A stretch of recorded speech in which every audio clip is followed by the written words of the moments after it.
인천공항에 도착했습니다.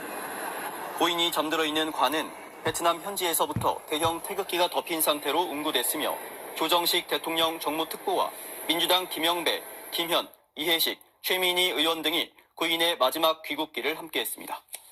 고인의 시신은 입국 절차가 끝나는 대로 빈소가 차려진 서울대병원으로 옮겨질 예정이며 조문은 오늘 낮 12시부터 가능합니다.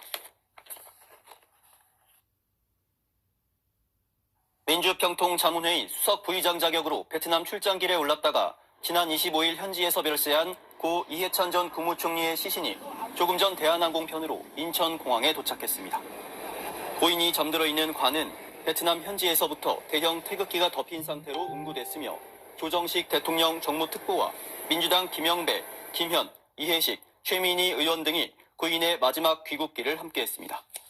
고인의 시신은 입국 절차가 끝나는 대로 빈소가 차려진 서울대병원으로 옮겨질 예정이며 조문은 오늘 낮 12시부터 가능합니다.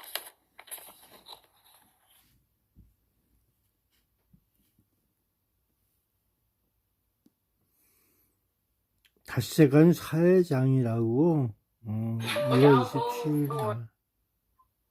중공업 미분 이때부터 관세가 적용되기 시작할지는 밝히지 않았습니다.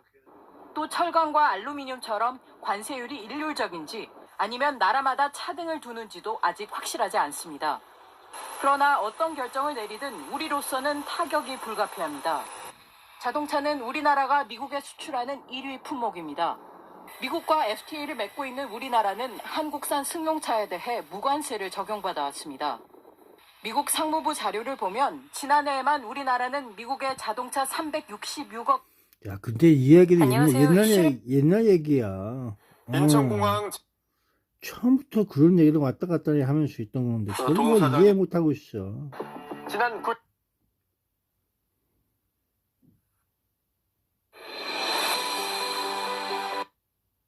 여러분 지금 세계가 엄청나게 바쁘게 그거 생각하기 나름이라니까. 가지도 있어. 나. 옛날 얘기 또 하고 있어, 걔네들 또. 이상한 애들만 많아갖고.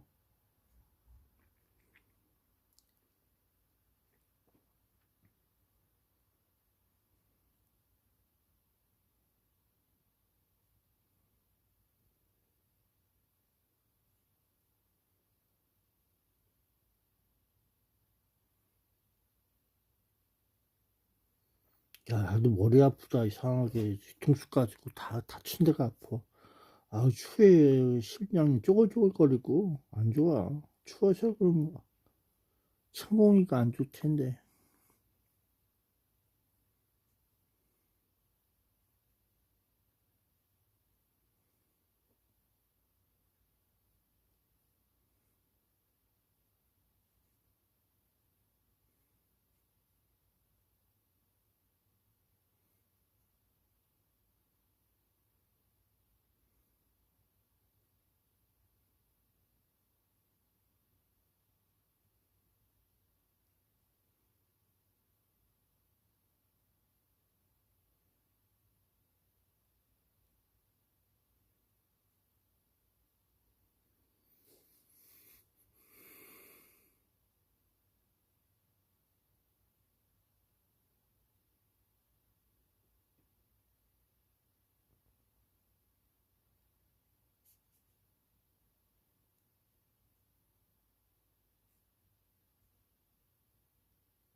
최근에 이 가짜 두 겹 폴로 셔츠를 입고 나가면 출퇴근길에 지하철을 타거나 고객을 만날 때도 항상 기관장으로 치러집니다. 배준우 기자입니다. 베트남 출장 중 세상을 떠난 이해찬 민주평통 수석 부의장이 조금 뒤면 인천국제공항으로 운구됩니다. 한국 정치사에 큰 발자취를 남겼던 고인의 장례는 오늘부터 닷새 동안 사회장과 기관장으로 치러집니다. 배준우 기자입니다. 민주평화통일자문회의 출장차 베트남에 체류하다 향년 73세로 별세한 이해찬 민주평통 수석 부의장. 베트남 당국의 각별한 예우 속에 운구 절차가 진행된 고인의 시신은 대한항공 476편으로 한국으로 출발해 인천국제공항에 잠시 뒤 도착할 예정입니다. 대한항공은 고인의 관을 싣는 항공화물 탑재 용기를 최상급으로 준비한 걸로 알려졌습니다. 이재명 대통령은 그제 SNS에 대한민국 민주주의 역사에 큰 스승을 이뤘다고 적었습니다. 그러면서 민주주의와 평화통일, 균형 발전을 향한 여정은 계속될 것이라며 정치적 유산을 오래도록 기억하겠다고 덧붙였습니다. 문재인 전 대통령은 국정의 든든한 동반자로서 함께했던 시간들을 소중히 기억하겠다고 애도했고, 우원식 국회의장도 대한민국 민주주의 역사의 그 자체였다고 추모했습니다. 민주당은 애도 기간 정쟁적 요소의 논평이나 발언을 자제해달라고 당부했고, 국민의힘도 제야에서 시작해 국정 책임을 맡기까지의 길은 정치사의 한 장면으로 남을 것이라며 깊은 애도의 뜻을 표했습니다. 우 의장과 민주당 지도부는 인천공항에서 운구 행렬을 맞을 계획입니다. 빈소는 서울대병원 장례식장으로, 장례는 오늘부터 닷새간 민주평통과 민주당이 공동 주관하는 기관장 겸 사회장으로 치러집니다. SBS 배준우입니다. 이해찬 민주평화통일자문회의 수석 부의장의 장례가 사회장으로 내일부터 닷새간 진행됩니다. 고인이 생전에 남북관계에 많은 역할을 한 만큼 북한이 조전을 보내올지도 관심입니다. 이 소식은 강용호 기자가 보도합니다. 이해찬 민주평화통일자문회의 수석 부의장은 생전 북한을 수차례 오가며 남북관계에 힘써왔습니다. 2000년 남북 정상회담 당시 김대중 전 대통령의 특별 수행원 자격으로 평양을 방문한 것이 시작입니다. 2007년 3월엔 3박 4일간 비공개 방북했는데 같은 해 10월 열린 남북 정상회담을 성사시켰다는 평가를 받습니다. 2018년 9월 남북 정상회담엔 민주당 대표 자격으로 또 한 번 방북했으며 한 달 뒤 평양에서 열린 14선언 11주년 공동행사에도 참석했습니다. 4.27 판문점 선언, 9월 평양선언에 이른 1년의 과정은 분단 70년을 청산하고 평화와 공존의 시대로 향하고 있음을 잘 보여주고 있습니다. 고인의 생전 행보를 고려할 때 북한이 조문객이나 조전을 보낼 가능성도 거론됩니다. 실제 김정은 국무위원장 집권 시기 북한은 남측 인사의 장례에 4차례 조전을 보낸 바 있습니다. 하지만 남한을 향해 적대적 두 국가를 선언하는 등 대남 강경기조를 이어가는 상황에서 조전을 보낼 가능성은 낮다는 지적입니다. 아직 북측의 동향은 없고요. 예단하지 않고 지켜보도록 하겠습니다. 지난해 11월 김영남 전 최고인민회의 상임위원장 사망 당시 정동영 통일부 장관이 조의를 표명했으나 북한은 별다른 반응을 보이지 않은 바 있습니다. MBN 뉴스 강영우입니다.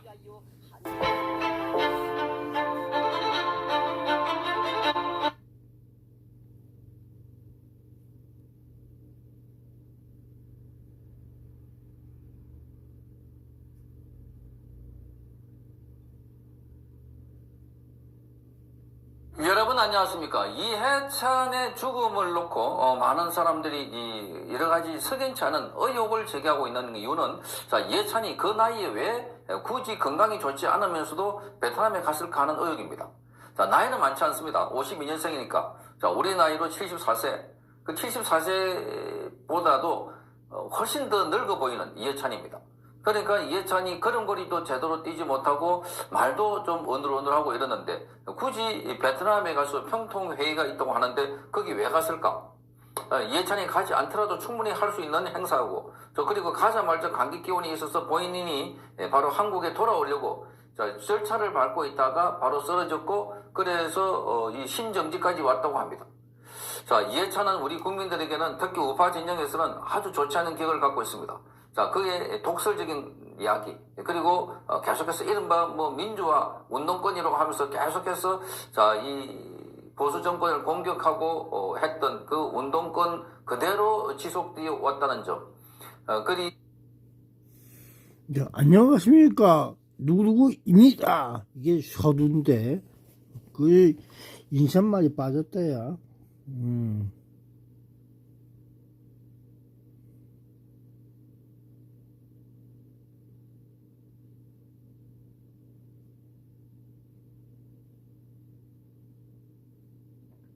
한 판에 6,000원이란다. 미국산 달걀 주말부터 풀린다는데, 부터 오른 달걀 값이 내릴 기미가 보이질 않자 이 정부가 30일부터 200만 개가 넘는 미국산 달걀을 풉니다. 배정현 기자입니다. 설 명절을 앞두고 달걀 값이 올라 시민들의 걱정도 커지고 야, 있습니다. 그럼 요번에 명절 30날에 계란은 필수이고 달걀 한번 전도 살까? 붙여야 되고 돈도 없는데 장보기가 일자리가 있어야 무섭고 되는데. 아유, 서민 입장에서는 너무 부담스러운 거 지금 가격대고 뭐 하루에 하나를 먹으니까 달걀 한 판 평균 소비자 가격은 지난달 1일까지만 해도 6,029원이었습니다. 이후 상승세를 보이며 최근 한 달 내내 7,000원대 초반을 유지하고 있습니다. 겨울철 고병원성 조류 인플루엔자로 산란계 살처분이 이어진 게 가격 상승의 직접적인 원인입니다. 정부가 달걀값 안정을 위해 미국산 달걀 224만 개를 수입해왔습니다.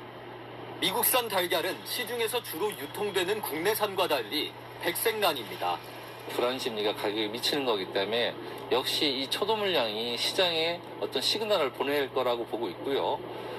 다만 미국 달걀로 가격이 안정될 수 있을지는 불투명합니다. 저는 안 사요. 수입 계란이요. 이게 공산품이 아니잖아요. 신선하지가 않다고 생각하기 때문에. 수입 달걀은 검역과 선별을 거쳐 이르면 오는 30일부터 시중에 풀릴 예정입니다. 채널A 뉴스 배정현입니다.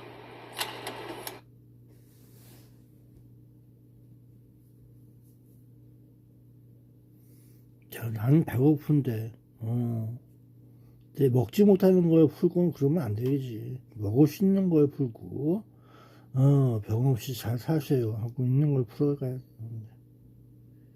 일단 먹어보고 나서 얘기해 볼게.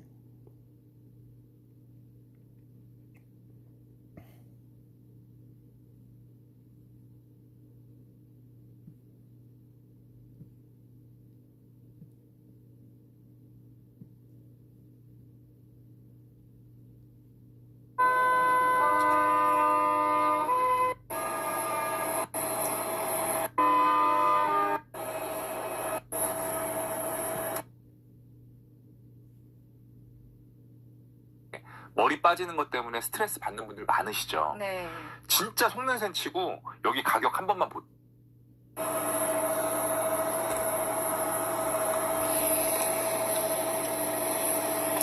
자, 서울대학병원 장례식장 얘기 나오는데, 기관 사회장 엄수, 서울대병원 장례식장 도착, 해서 나온 게 있대요. 도착을 했는지 안 했는지. 서울대병원이래요. 그 뒤쪽에서 보고 한국공항공사 서울대병원이래요. 그 장례식장.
근데 저기 뭐야 장유샤 후청 관련해서 그랬잖아.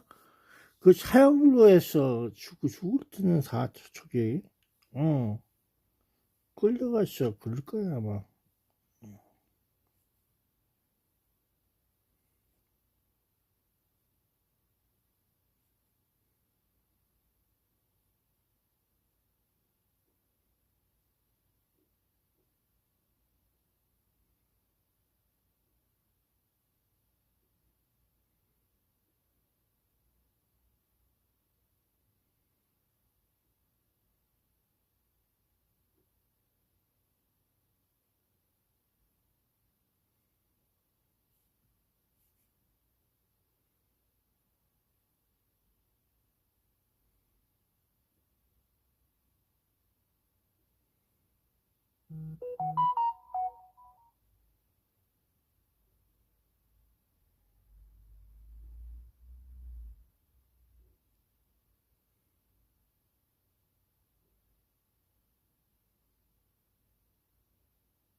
우리나라에 대해서 상호 관세를 올리겠다 이렇게 언급을 했는데 SNS에 한국 국회에 대미 전략투자특별법 상정 지연을 이유로 해서 자동차 품목 관세와 상호 관세를 25% 인상하겠다 이렇게 올렸습니다. SNS에 트럼프 대통령이.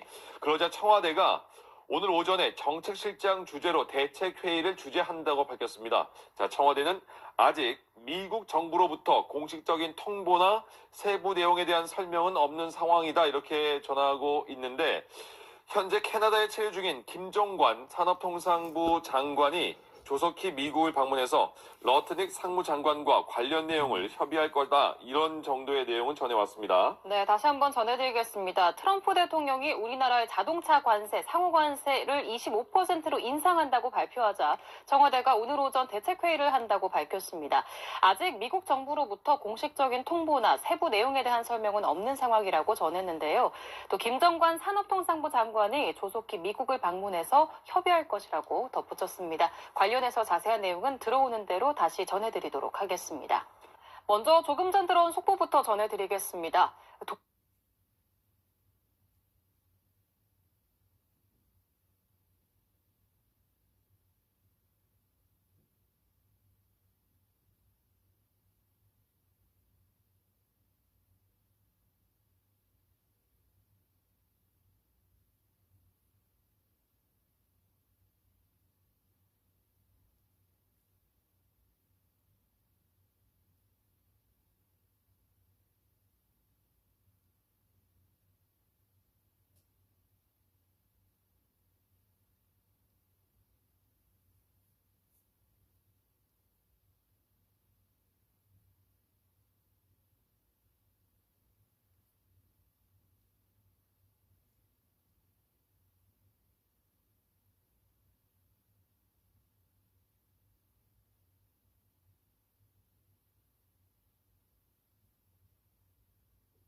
절대 단종되지 않았으면 좋겠다고 진심으로 바라는 제품입니다.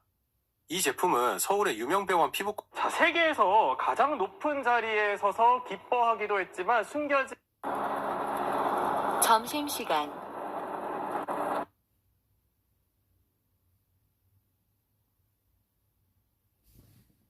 자리에 서서 기뻐하기도 했지만 숨겨진 아픔도 많은 삶이었다고 합니다. 자, 누구냐? 1991년에 귀순한 북한의 유도 영웅 이창수 씨가 별세했습니다. 북한 선수들은 경기에 지면 아우지에 끌려간다 이런 흉흉한 소문이 있었는데, 자, 이 소문의 당사자기도 하셨습니다. 난 진짜 나라에 충성한다고 열심히 했는데 그 하나 줬다고 해서 당황 보내니까 배신감. 탄광 가기 전에 사상투쟁지 문제 하는데 우리 팀이 1000명이 넘어요. 투쟁팀이. 거기 올라가서 내 비판을 해야 되고, 내가 8년 동안 1등이었는데 그 3등도 못하는 것들이 웃고 앉아있더라고요. 그래서 마지막에 생각했던 게, 가자겠다는 데서 나라에서 탄광에 갔다고 아우지인지 어디 탄광에 가서 사탕 좀 많이 먹고 왔다고 나중에 들었지만 설마 했죠. 되게 경기 지고 이 진 건 진 거고 나름대로 최선을 다했는데. 자, 그러니까 별세 소식이 들린 겁니다. 어떻게 된 일인가요? 진심으로 유도를 사랑했던 분, 아들 이문진 씨가 아버지를 회상하면서 한 말인데요. 사실 이전 코치 전날 심장마비로 세상을 떠났습니다. 고인은요, 89년 세계 선수권 대회에서 동메달을 따는 등 북한 유도 대표팀 주축으로 활약을 했습니다. 그런데요, 90년 아시안게임에서 한국 선수에게 패했다라는 이유로 강제 노역을 하게 되면서 일종의 조국에 대한 배신감을 느꼈다라고 합니다. 그래서 91년 스페인 세계 선수권 대회에 참가했다가 독일에서 탈북한 뒤에 한국으로 귀순했습니다. 근데 이때 이창수 씨의 깜짝 망명이요, 얼마나 큰일이었냐면 당시 남북한 체육회담이 진행되고 있었거든요. 이게 이분 때문에 무산이 됐습니다. 그 정도로 북한이 충격을 크게 받았던 건데요. 사실 북한 유도하면 이창수다 라고 할 정도의 존재였기 때문입니다. 사실 받은 훈장만 4개고요. 이 오죽하면 국가대표 훈련장에 이창수 동상까지 있었습니다. 동상까지? 네. 아니, 이런 동상까지 세워줄 정도의 체육 영웅도 가차없이 탄광으로 보내버리고 또 그런 아픔을 견디셔야 했던 겁니다. 북한에서 이런 동상까지 세워질 정도의 거물이었으면은 이게 남한으로 오는 그게 좀 쉽진 않았을 것 같거든요. 네, 그렇습니다. 우선 탄광에서 어떻게 나오게 됐느냐. 이때 실세였던 김일성의 사위이자 김정은의 고모부인 장성택의 도움으로 이 탄광에서 탈출을 할 수 있었다라고 합니다. 특히 이제 장성택은 체육회 선수들을 무척 아꼈던 것으로 전해지고 있고요. 그리고 이제 말씀하신 것처럼 이렇게 스포츠 영웅의 귀순은 사실 상상하기가 무척 힘든데, 그런데도 굳게 이렇게 귀순을 다짐하게 된 특별한 이유가 있었다고 합니다. 그래요? 이제 그 이유가 단순히 나라에 대한 배신감 혹은 내 자식들을 여기서 키울 수 없다라는 그런 절망감뿐만이 아니었고, 이 귀순 기자회견에서 한 가지 결정적인 이유를 밝혔습니다. 이제 당시 대만 여성과 만남을 시작을 해서 4년 동안 교제를 해서 깊은 정을 쌓았고, 그게 남한으로 귀순을 더욱 다짐하게 된 이유였다라고 고백을 한 거죠. 사실 여행조차 북한 당국의 허락 없이 나갈 수 없었던 그런 시기인데. 그래서 58세로 죽었대요. 근데 왜 그걸 지금 얘기하고 있어? 좀 저기가 나오고 있어.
야, 지금 한강변 달리고 있다, 야.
안녕하세요. 서울터 구강내과 치과의원 대표원장 박서은입니다.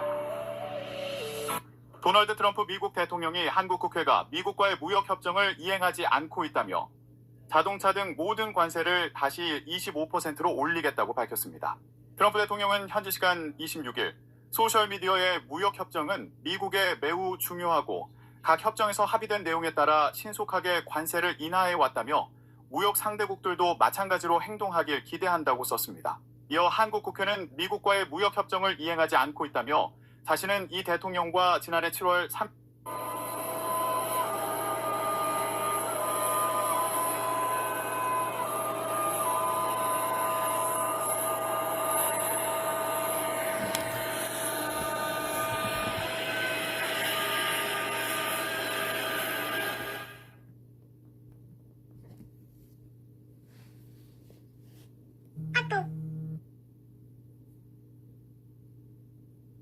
야, 도착은 했나 보네. 5개 주차장 있고 있잖아. 그 뒤편으로 갔나 봐. 5개 주차장 쪽으로 해서 있는 거 보니까. 서울대병원 장례식장 거기 왔나 보다. 거기는 왔나 보네.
나는 박도 아니다.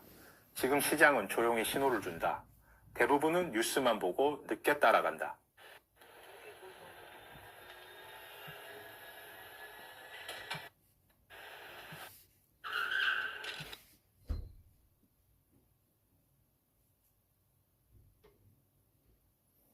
야, 아직 안 왔나 봐. 여기는 인천공항 얘기네. 거기 다.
광고 없이 유튜브를 무료로 볼 수 있는 어플을 소개를 해드리려고 하는데요. 바로 클립다운입니다. 저도 이 어플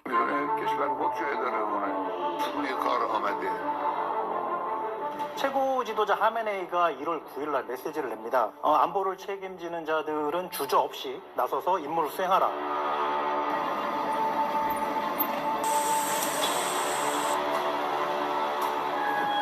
평소에는 그림자처럼 은밀하게 냉혹한 감시자, 이런 반정부 시위가 벌어지면 어김없이 전면에 나서서 거리의 저승사자,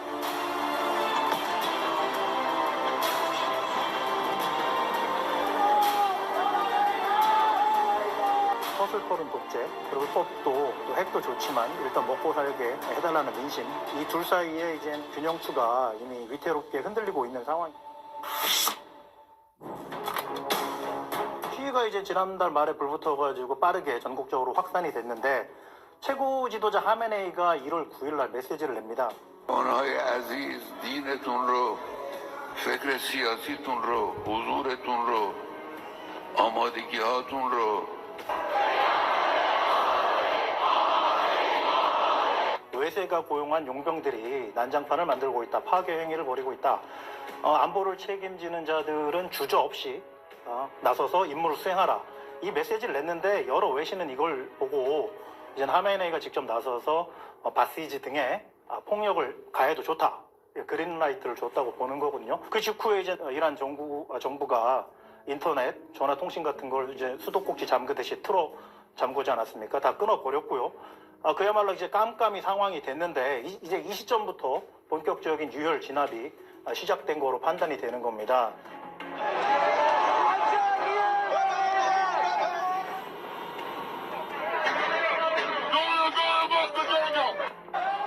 그러니까 이제 바시즈는 이제 체제 불안을 막는 데 있어서 이란 정권의 눈, 귀, 그리고 또 주먹으로 불리는 거거든요. 2022년에 히잡 반대 시위가 전국적으로 발생했을 때도 그거를 이제 하메네이 정권이 진압을 하고 나서 공개적으로 바시즈가 이번에 시위를 진압하는데 톡톡한 역할을 했다. 이렇게 공개적으로 시하한 바도 있습니다. 그 정도로 대규모 시위가, 반정부 시위가 났을 때 바시즈에 기대하는 바가 큰 겁니다. 바시즈는 평소에는 그림자처럼 은밀하게 냉혹한 감시자, 기술자 같은 존재로 있는데요. 이런 반정부 시위가 벌어지면 어김없이 전면에 나서서 거리의 저승사자로 변신한다는 평가를 받습니다.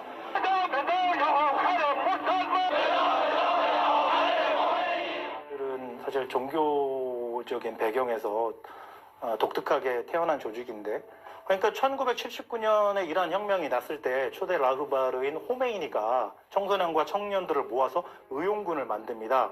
이듬해 이제 이라크가 침공을 하면서 이란-이라크 전쟁이 터졌는데, 이때 바시즈들을 인해 전술, 휴먼 웨이브라고는 인해 전술을 위해서 동원을 한 겁니다. 일부 소년병은 이제 카미카제식으로 폭탄을 안고 적진에 돌진했다는, 탱크로 뛰어들었다는 기록도 있고요. 정확하게 파악은 안 되는데 이란 정권은 100만 명 이렇게 얘기도 하는데, 현재 여러 단체들에서 파악한 바로는 수십만 명 정도로는 추산이 되는데요. 이제 시골에서 올라온 청년들이 지원한다고 합니다. 그러니까 예배당, 학교, 공장, 심지어 동네 반상회까지 이제 뿌리 깊게 자리 잡고 모세혈관처럼 촘촘히 감시를 하는 거고요.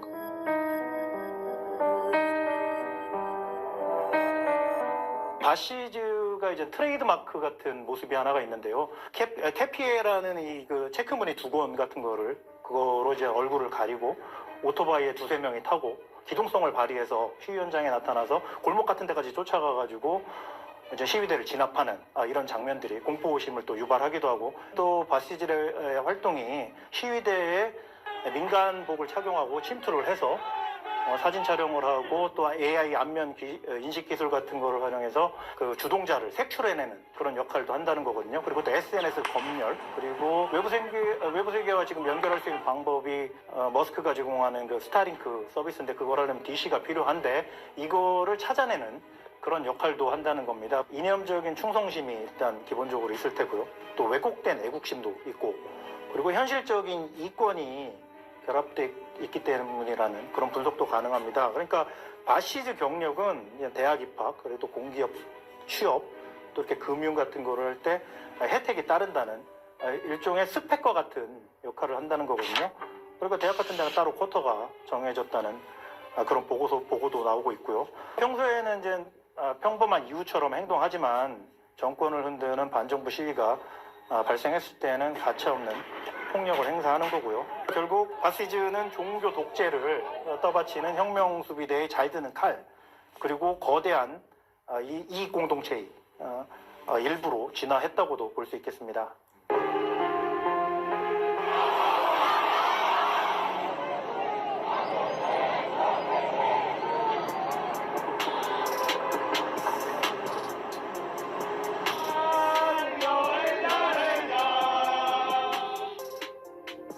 그러니까 지금 이란 인구가 9,200만 명인데 이 중에 80%가 지금 경제 위기에 따라서 아메네이 정권에 등을 돌렸다는 거거든요.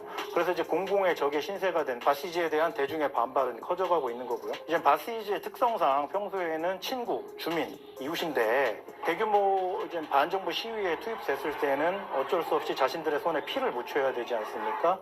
이런 경우에는 심리적인 자책감, 또 그러니까 압박, 부담 같은 게 커질 수도 있고요. 그래서 이탈하는 사례도 있고, 그래서 일각에서는 일부 보도에서는 바시즈 대원을 시위 현장에 투입할 때 같은 동네는 안 한다는 겁니다. 좀 다른 동네로, 다른 지역에 보내서 그쪽에서 활동하도록 한다. 진압 현장에 투입한다. 이런 보도도 나오고 있습니다. 진두지휘를 해야 하는 최종의 엘리트 부대인 혁명 수비대까지 나섰다는 거 아닙니까? 그래서 나서서 군이 직접 개입해서 조준사격도 하고, 그 얘기는 이제 바시즈라는 2차 저지선이 무너졌다는 거.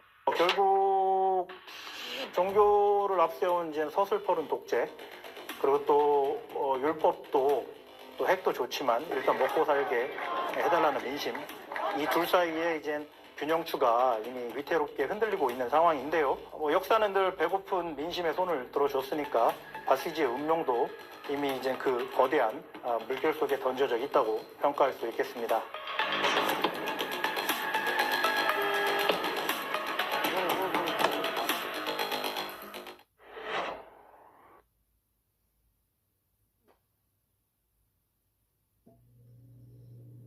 너 똥꼬 벌렁벌렁 하면 돼?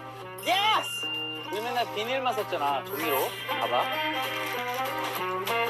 냄새, 쉣! 세계적으로 관리되는 땡땡땡에서 수확됩니다. 땡땡땡은 무엇일까요? 조지림. 조림지.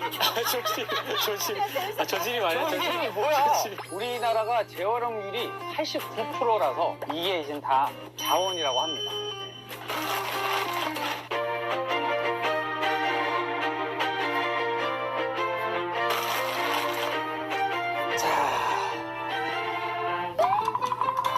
빠져. 뭐라고 또 줬어?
문제가 있는 쿠팡의 세금 납부 관련해서 국내, 그다음에 미국, 그다음에 탈세, 특히 탈세 부분을 집중적으로 파헤치도록 하겠습니다. 이상입니다.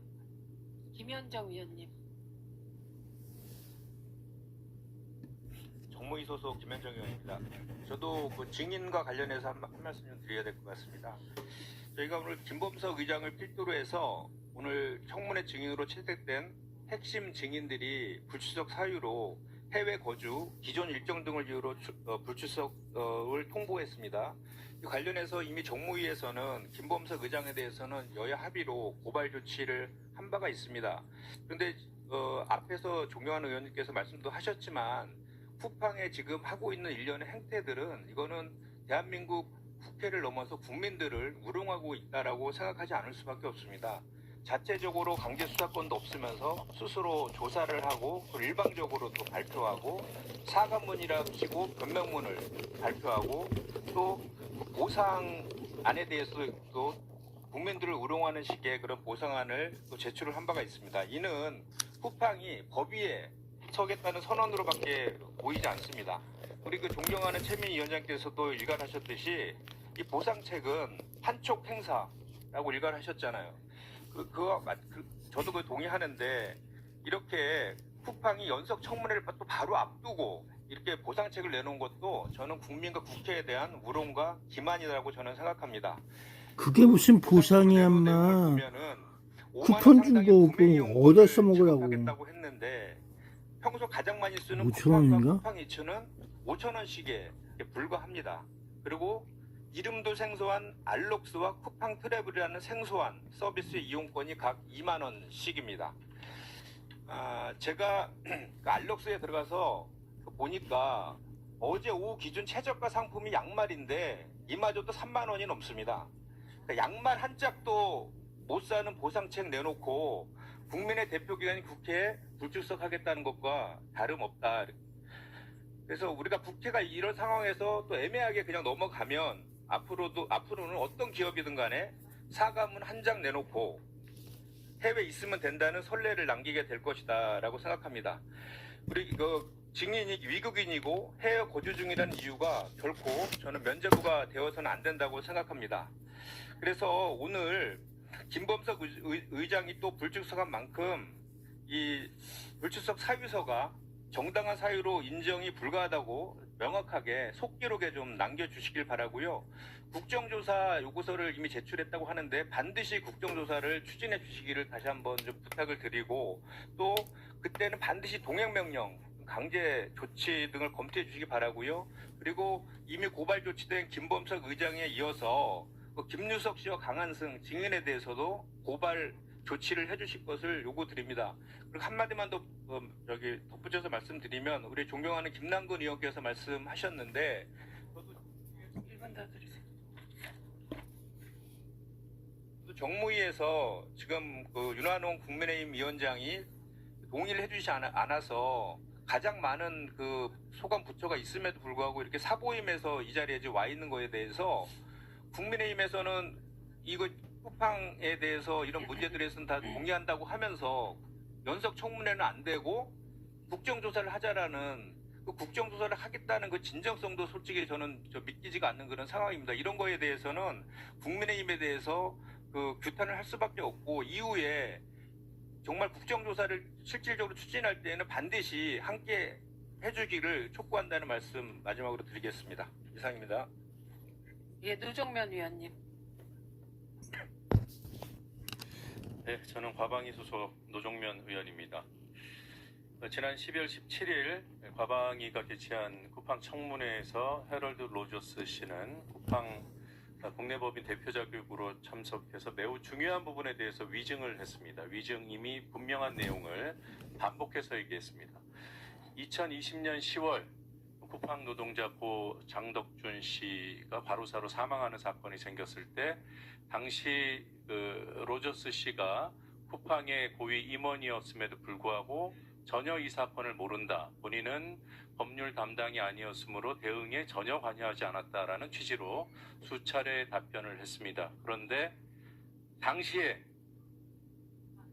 사망사건이 일어난 이후 쿠팡 경영진 차원의 대응, 김범석 의장이 지휘하는 그 대책에 중요하게 해럴드 로저스 씨가 관여한 대화 내용이 SBS 보도를 통해서 확인됐습니다.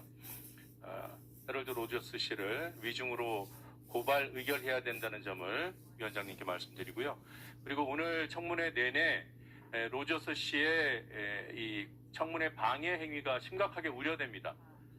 본인의 말을 끊지 말아달라는 요청을 사전에 했다는 것으로 봐서 지난번 청문회 때 보여주었던 중언, 구언, 안 해도 되는 말 반복적으로 하기, 그런 일종의 방해 기술을 오늘과 내일 사용하지 못하도록 위원장님께서 철저하게 관리해 주시기를 부탁드리겠습니다. 이 말을 요약해서 핵심을 추려서 발언할 줄 모르면 그 방법부터 말하기 훈련부터 해서 기업을 하든 일을 하든 해야 된다는 점을 강조해 둡니다. 이상입니다.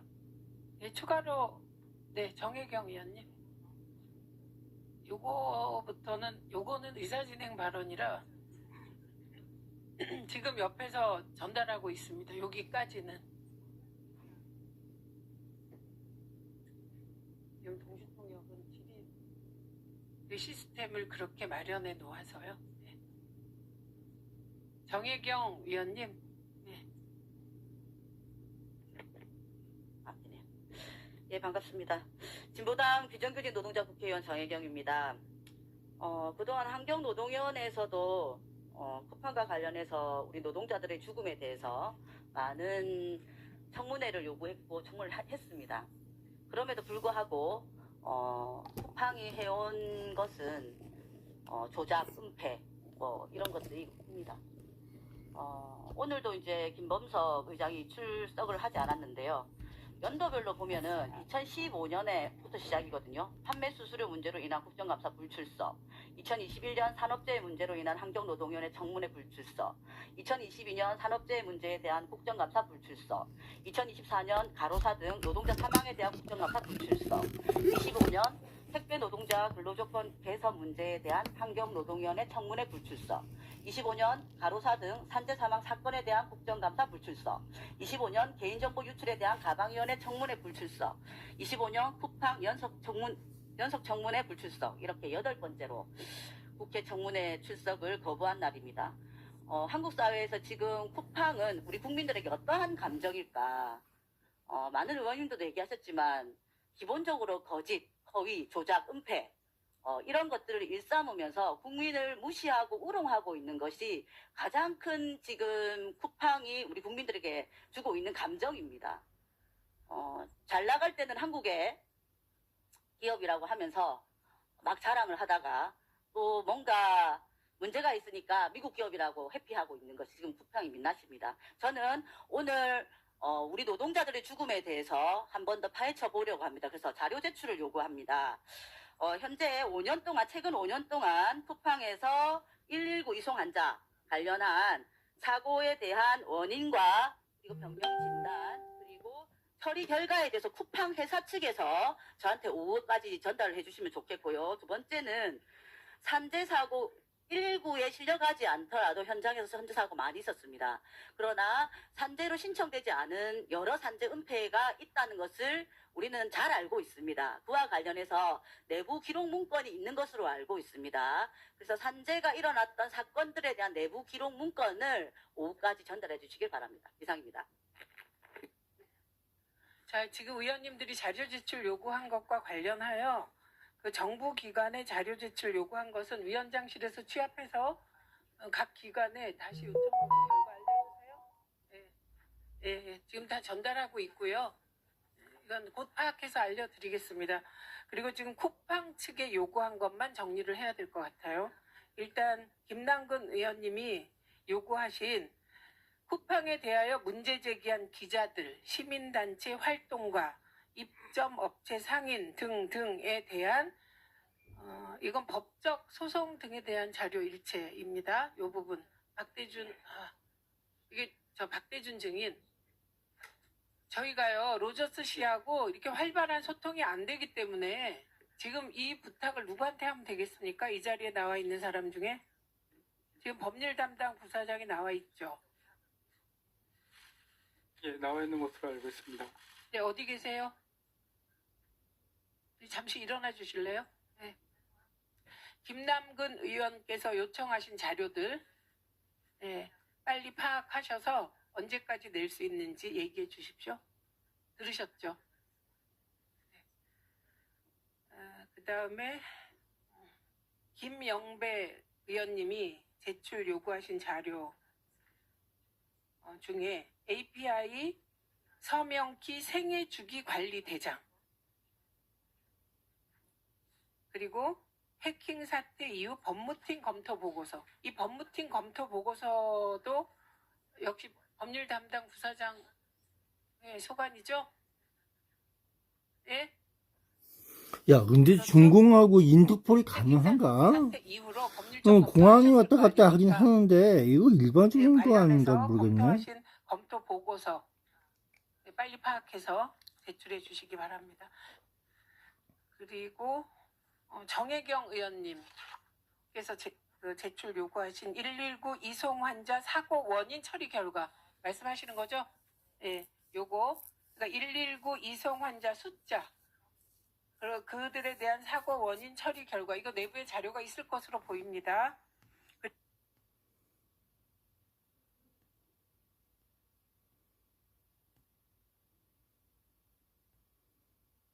정부가 집계한 사망자는 3,117명으로 최대 2만 명이라는 외부 추정치와는 차이가 매우 큽니다. 2427 تن از شهروندان مظلوم و بیگناه ایران عزیزمان اعم از نیروهای حافظ امنیت و اقشار گوناگون مردم از مجموع 3100 월스트리트 저널은 도널드 트럼프 미국 대통령이 대이란 폭격 구상은 철회했지만 측근들에게 결정적 군사 옵션 마련을 압박 중이라고 보도했습니다. 지난 18일 미 공군 전투기가 요르단 기지에 착륙했고 해군 항공모함과 구축함 3척이 페르시아만을 향하는 상황. So we're just going to have to see what happens with Iran. Is the military option open to them? 트럼프 대통령은 CNBC 인터뷰에서도 추가 군사 행동 준비와 관련해 추가 행동이 없기를 바란다고만 언급했습니다. 이란 외무부는 다시 공격받는다면 지난해와 달리 모든 역량을 다해 반격하겠다고 으름장을 놨습니다. 지난해 6월 이스라엘과 이란이 미사일 공습을 주고받았던 12일 전쟁의 악몽이 재현될 수 있다는 우려 속에 중동 지역 긴장감이 팽팽합니다. 연합뉴스TV 강은날입니다. 이란에서 벌어지는 대규모 좌석 밑에 보관해 주시기 바랍니다.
시진핑 4차 연임에 대해서 그 시기와 재임 기간 이런 것들을 어떻게 느껴갈까요? 그 시기가 언제일까요? 알려주세요.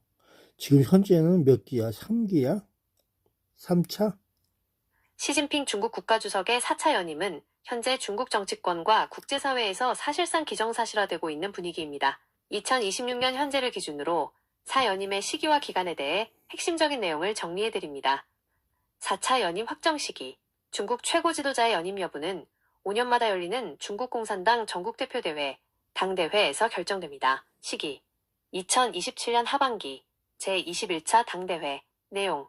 이 회의에서 시진핑 주석이 당 총서기와 중앙군사위원회 주석직을 다시 맡으며 사 연임을 공식화할 것으로 예상됩니다. 이후 2028년 3월 전국인민대표대회, 전인대에서 국가주석직까지 확정 짓는 절차를 밟게 됩니다. 4차 임기기간 및 전망. 중국은 2018년 헌법 개정을 통해 국가주석 2회 연임 제한 규정을 폐지했기 때문에 법적으로는 종신집권도 가능합니다. 4기 임기 2027년에서 2032년 5년 장기 로드맵. 최근 중국 공산당은 2035년 중장기 목표와 제15차 5개년 계획 2026년에서 2030년을 시진핑 주석의 주도하에 추진하고 있습니다. 전문가들은 시 주석이 이 목표들을 직접 완수하기 위해 최소 2032년까지 혹은 그 이상의 집권을 염두에 두고 있다고 분석합니다. 시진핑 집권 타임라인 요약, 구분, 기간, 주요 성격, 1기, 2012년에서 2017년, 권력 기반 다지기 및 반부패 투쟁. 2기, 2017년에서 2022년, 시진핑 사상 헌법 삽입, 장기 집권 토대 마련. 3기, 2022년에서 2027년, 1인 체제 공고화 및 3연임 확정. 4기 예정, 2027년에서 2032년, 2035년 현대화 목표 달성을 위한 장기 집권 가속화. 연임 가능성을 뒷받침하는 징후들. 1. 후계자 부재. 현재까지도 시 주석의 뒤를 이을 뚜렷한 후계자가 지목되지 않았습니다. 이는 권력 이양 의사가 없음을 시사합니다. 2. 군부 장악. 2027년은 중국 인민해방군 창건 100주년이 되는 해로 시 주석은 강군 건설을 명분으로 군 통제력을 더욱 강화하고 있습니다. 3. 경제 기술 자립. 미국과의 갈등 속에서 기술 자립과 공동 부유라는 자신의 정책 기조를 이어가기 위해 직접 진두지휘하려는 경향이 강합니다. 중국 정치체제의 특성상 2027년 당대회 이전까지는 공식적인 발표가 없겠지만 현재의 인사 배치와 정책 흐름은 모두 사연임을 향하고 있습니다. 혹시 시진핑 주석의 사연임이 한국 경제나 한반도 정세에 미칠 영향에 대해서도 더 알고 싶으신가요? 이 영상은 최근 중국 공산당 회의에서 나타난 시진핑 주석의 사연임 시그널과 향후 대외관계 전망을 다루고 있어 큰 흐름을 이해하는 데 도움이 됩니다. 유튜브 동영상 조회 내역은 내 유튜브 기록에 저장되며 내 데이터는 유튜브의 서비스 약관에 따라 저장 및 사용됩니다.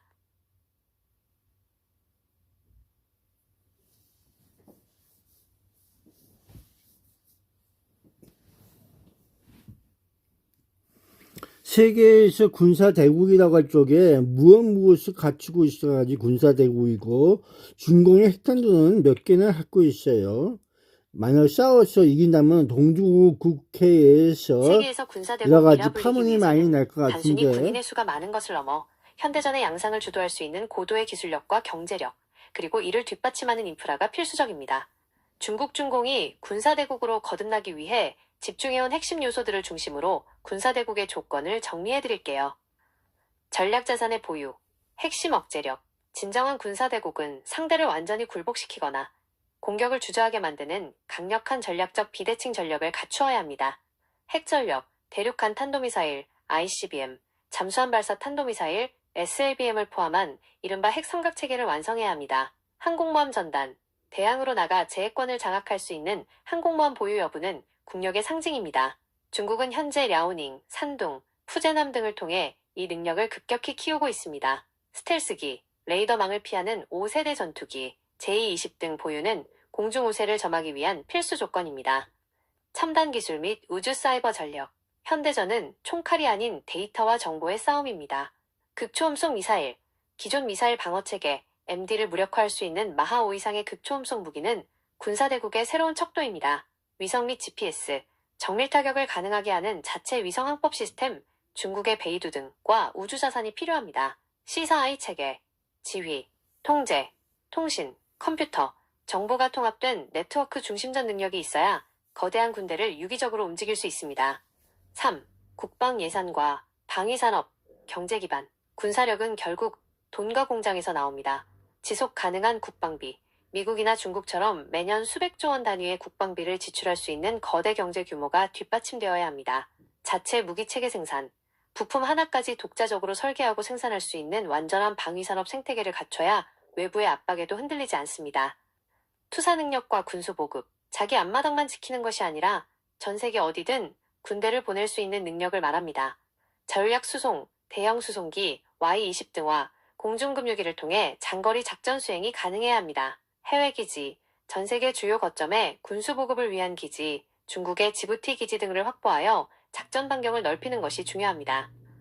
요약, 군사대국의 3대 지표, 주요 내용, 양적 규모, 병력수, 전차, 퍼 군함, 퍼 전투기 보유 대수, 질적 수준, 스텔스, AI 무기, 극초음속 미사일, 핵전력, 지속 능력, GDP 대비 국방비, 전쟁 수행 가능 기간, 군수물자 생산력. 중국은 현재 양적 규모를 넘어 질적 수준에서 미국을 턱밑까지 추격하며 군사 대국으로서의 입지를 굳히고 있습니다. 특히 인공지능 AI과 무인기 드론 전력에 엄청난 투자를 하고 있죠.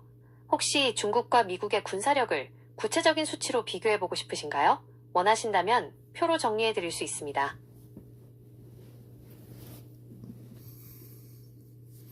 비교 안 해도 되고요. 그 중공의 핵탄두 수는 몇 개나 돼요? 네, 알겠습니다. 복잡한 수치 비교보다는 군사대국이 갖춰야 할 본질적인 요건에 집중해서 보시는 게 흐름을 파악하기에 더 깔끔하죠.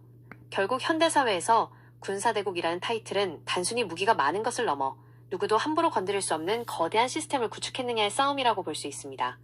중국이 지난 수십 년간 공들여온 것도 바로 이 시스템의 국산화와 첨단화였습니다. 다음은 앞서 말씀드린 조건들 중에서도 특히 중국이 사활을 걸고 있는 핵심 역량들입니다. 군사대국의 진짜 완성 조건, 독자적인 정보망, 미국에 의존하지 않는 자체 GPS, 베이두 시스템. 이게 없으면 아무리 좋은 미사일도 눈먼 화살이 됩니다. 에너지 및 자원 확보, 전쟁이 터졌을 때 연료와 원자재 보급이 끊기지 않도록 하는 해로 C레인, 장악 능력입니다. 기술의 수직 계열화, 반도체부터 엔진까지 모든 핵심 부품을 스스로 만들어내는 능력입니다. 외부 제재에도 군사력을 유지할 수 있는 힘이죠. 군사 대국에 대한 개념이 어느 정도 정리되셨나요? 혹시 중국의 군사력 강화나 그 외의 국제 정세에 대해 더 궁금한 점이 생기시면 언제든 말씀해 주세요.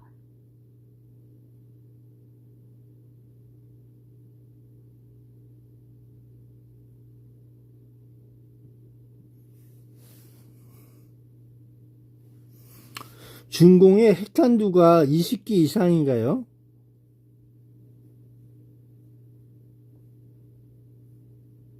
중국 중공의 핵탄두 보유량은 20기를 훨씬 뛰어넘어 현재 600기 이상으로 추정됩니다. 20기가 아니라 200기 수준이었던 과거와 비교해도 최근 몇 년 사이 그 증가 속도가 무서울 정도로 빠릅니다. 2026년 현재 시점에서 알려진 주요 정보들을 정리해드릴게요. 현재 핵탄두 보유 현황, 보유 수량, 2025년 초 기준 스톡홀름 국제평화연구소 SIPRI와 미국 국방부는 중국이 약 600기 이상의 핵탄두를 보유하고 있는 것으로 파악하고 있습니다. 증가 속도, 2020년경에 약 200기 수준이었던 것에 비하면 불과 5년 만에 3배 가까이 늘어난 수치입니다. 전 세계 핵보유국 중 가장 빠른 속도로 핵무기를 늘리고 있습니다. 향후 전망, 2030년 로드맵. 중국은 미국과의 전략적 균형을 맞추기 위해 핵 현대화에 박차를 가하고 있습니다. 2030년 목표. 미 국방부는 중국이 2030년까지 1000기 이상의 핵탄두를 확보할 것으로 보고 있습니다. 2035년 목표. 장기적으로는 1500기까지 늘려 미국, 러시아와 대등한 수준의 핵 억제력을 갖추려 한다는 분석이 지배적입니다. 3. 왜 이렇게 급격히 늘리고 있을까? 중국의 핵탄두를 20기 수준의 최소 억제력에서 수백 기 단위의 강력한 타격력으로 전환하는 데는 몇 가지 이유가 있습니다. 미사일 경납고 사일로 대량 건설, 최근 몇 년 사이 중국 북부 사막지대에 수백 개의 대륙간 탄도미사일 ICBM 발사시설 사일로를 새로 지은 것이 포착되었습니다. 이 시설들을 채우기 위해 핵탄두 생산을 대폭 늘린 것입니다. 다탄두 미사일, MIRV, 미사일 한 발에 여러 개의 핵탄두를 실어보내는 기술을 적용하면서 필요로 하는 핵탄두 숫자가 자연스럽게 늘어났습니다. 미국에 대한 억제력, 미국의 미사일 방어체계 MD를 뚫고 미국 본토를 확실히 타격할 수 있는 능력을 보여줌으로써 미국이 대만 문제 등에 개입하지 못하도록 압박하려는 의도가 큽니다. 참고 미국과 러시아는 각각 5,000기 이상의 핵탄두를 보유하고 있어 절대적인 수치에서는 아직 중국보다 훨씬 많습니다. 하지만 중국의 추격 속도가 워낙 빨라 국제사회가 예의주시하고 있는 상황입니다. 중국의 이런 핵전력 증강이 한반도 안보나 주변국 관계에 어떤 영향을 줄지 궁금하신가요? 구체적인 영향에 대해 더 설명해 드릴 수도 있습니다.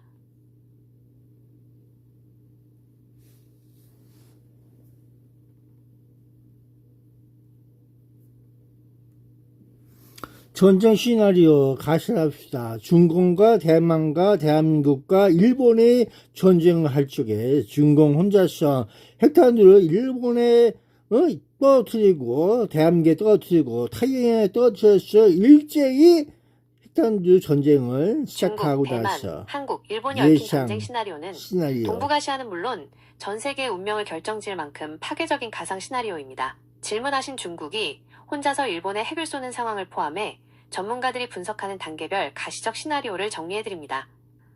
전쟁의 시작, 대만 침공과 확전, 발단, 중국이 대만 해협을 봉쇄하거나 대규모 상륙작전을 시작합니다. 일본의 개입, 일본은 대만과 지리적으로 매우 가깝고 오키나와 요나구니 섬 등 미국의 최대 동맹국으로서 미군의 전초기지 역할을 합니다. 만약 미군이 대만을 돕기 위해 일본 기지에서 출격한다면 중국은 이를 막기 위해 일본 내 미군 기지나 자위대 시설을 공격할 가능성이 큽니다. 한국의 상황.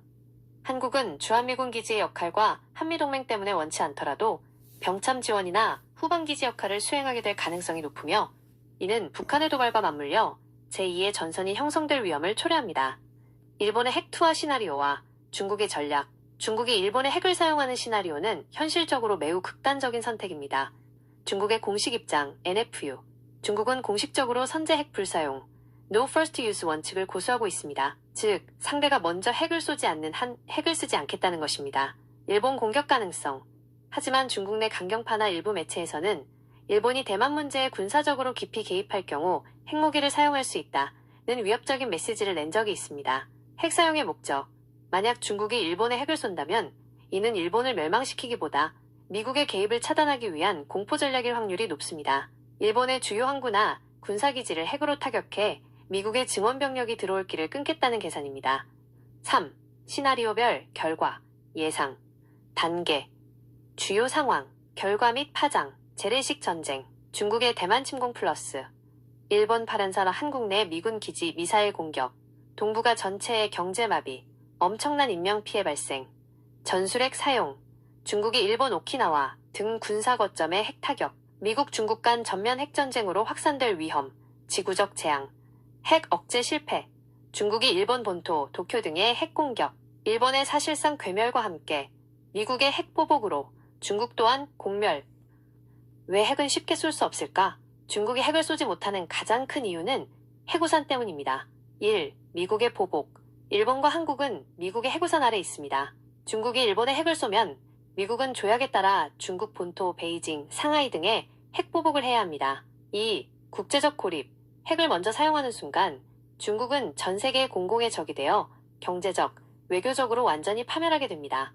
결론적으로 중국이 혼자서 일본에 핵을 쏘는 상황은 중국 스스로도 멸망을 각오해야 하는 상호확증 파괴, MAD의 길이기 때문에 실제 전쟁이 나더라도 최후의 순간까지는 억제될 가능성이 큽니다. 이런 극단적인 시나리오 외에 전쟁이 나지 않도록 막는 외교적 해법이나 현재의 군사적 대치 상황에 대해서도 궁금한 점이 있으신가요? 혹은 특정 지역, 오키나와나 서해에서의 구체적인 교전 양상이 궁금하신가요? 재미난 얘기는 듣고 싶지 않고 그냥 핵을 발사해서 전면 괴멸 이런 식으로 선전적 조치를 취하는 것이 전쟁의 승리하는 길인 것 같아. 간단한 것 같지 않냐?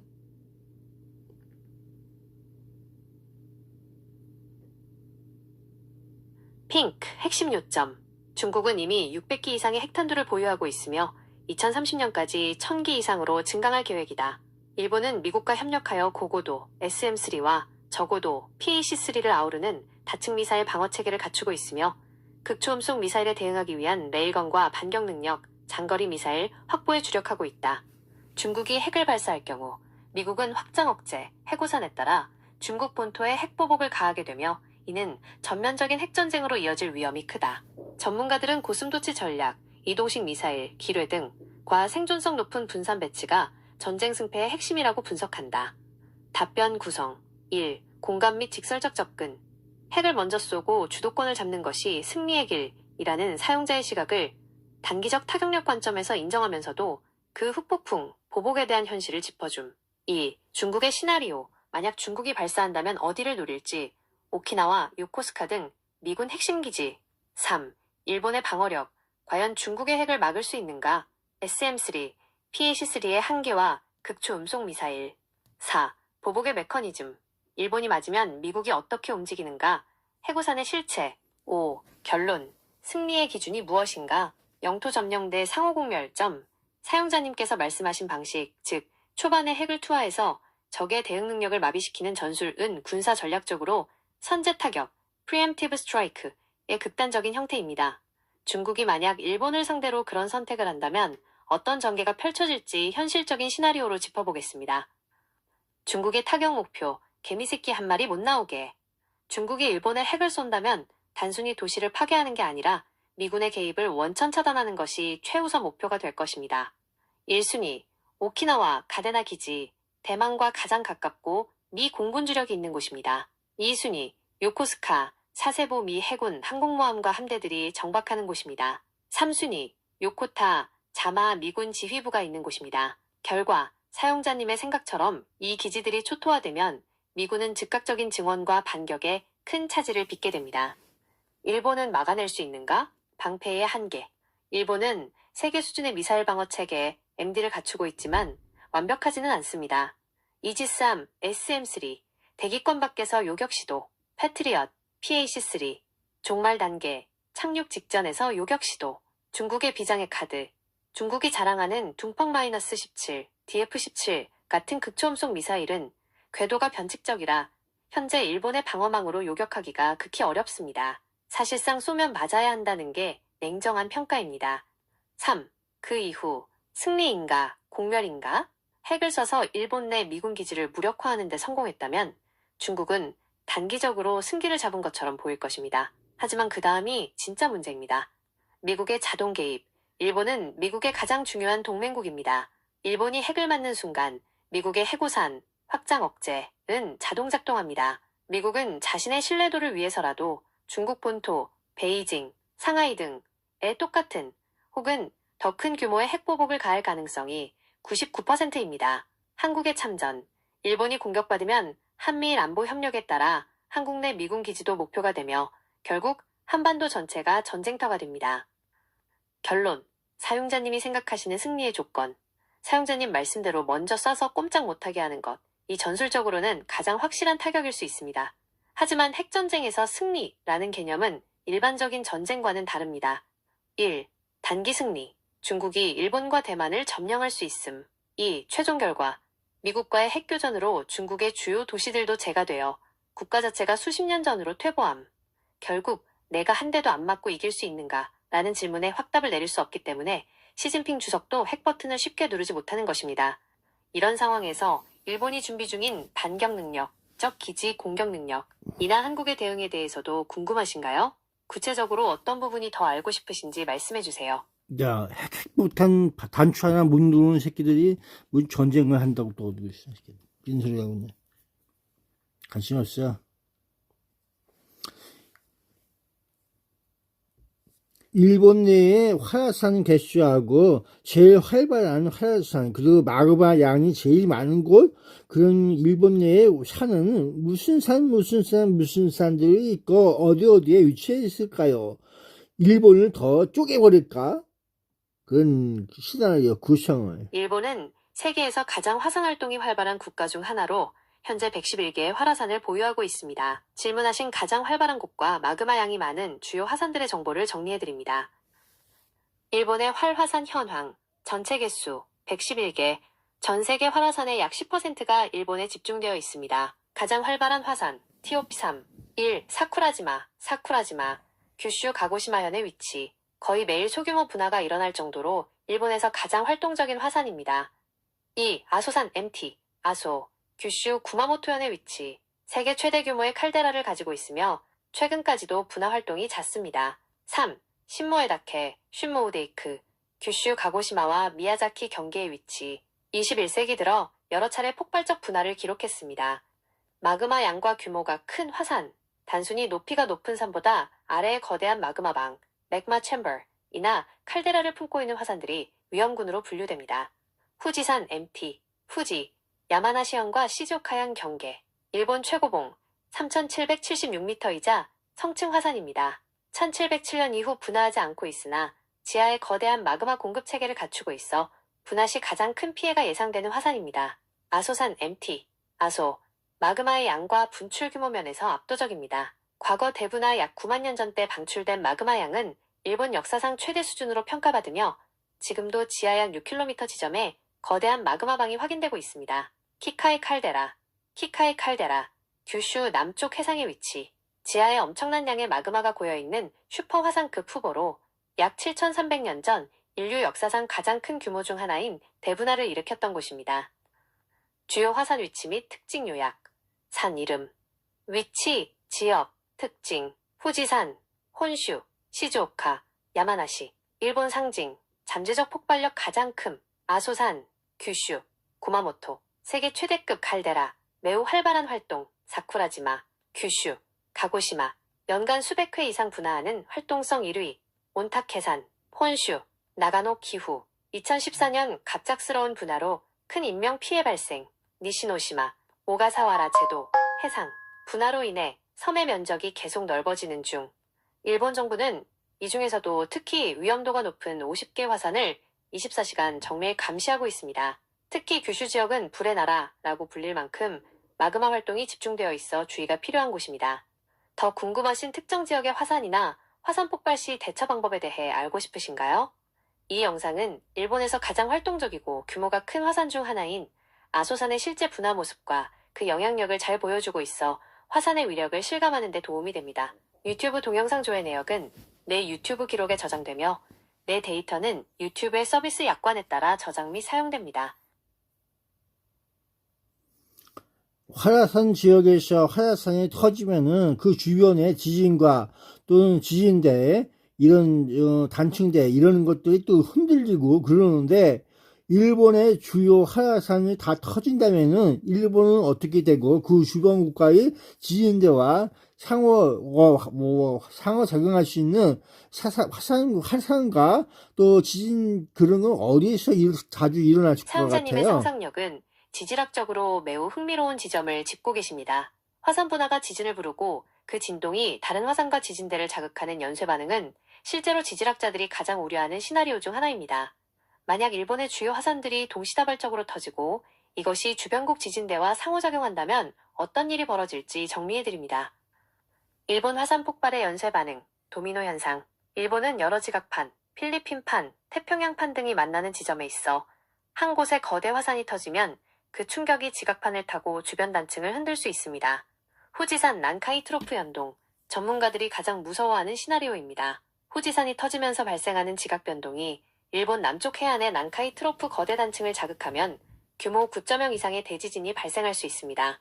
마그마 공명, 일본 규슈 지역, 아소산, 사쿠라지마의 화산들은 지하 마그마 통로가 서로 연결되어 있거나 인접해 있어 하나가 크게 터지면 주변 화산의 마그마방을 압박해 연쇄 폭발을 유도할 수 있습니다. 주변국 지진대와의 상호작용, 한국의 한라산과 백두산, 일본의 대규모 화산 지진 활동은 한국 지각에도 영향을 줄 수 있습니다. 한반도 단층 자극, 2011년 동일본 대지진 때도 한반도 지각이 약 2에서 5cm 이동했습니다. 일본에서 초대형 화산 폭발과 지진이 동시에 일어나면 경주포항 지진을 일으켰던 양산 단층대 등 한국의 활성 단층들이 자극을 받아 지진 빈도가 높아질 수 있습니다. 한라산과 울릉도, 한라산은 사화산이 아닌 활화산으로 분류됩니다. 일본 규슈 지역의 화산 활동이 너무 강력해 지각판에 큰 변형을 준다면 지하 마그마를 자극할 가능성을 완전히 배제할 수는 없으나 지질학적으로는 거리가 있어 직접적인 동시 폭발은 매우 희박한 확률입니다. 백두산 영향, 오히려 백두산이 더 민감할 수 있습니다. 거대 지진의 에너지가 지각을 흔들어 백두산 지하 마그마 방해 압력을 높이면 분화 시기가 앞당겨질 수 있다는 연구 결과가 있습니다. 3. 일본이 겪게 될 최악의 상황. 주요 화산들이 다 터진다면 일본은 국가 존립 위기에 처합니다. 화산재 차단.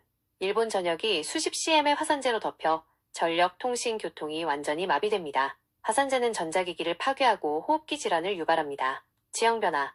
아소산 같은 슈퍼 화산급이 터지면 일본 영토의 일부가 함몰되거나 거대한 칼데라가 형성되면서 지도 자체가 바뀔 수 있습니다. 쓰나미, 해저 화산 폭발이나 지진이 동반될 경우 거대 쓰나미가 일본 열도를 덮쳐 인구 밀집 지역인 해안 도시들이 초토화됩니다.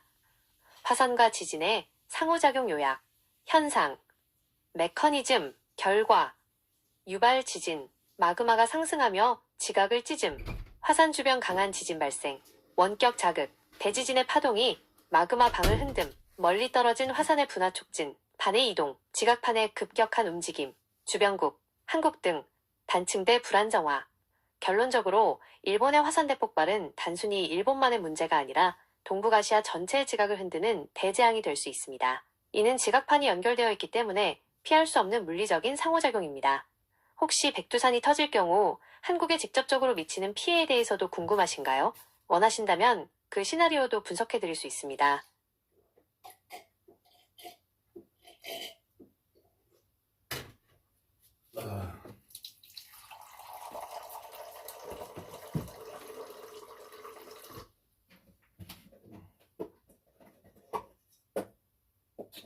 밥 먹어야 되는데.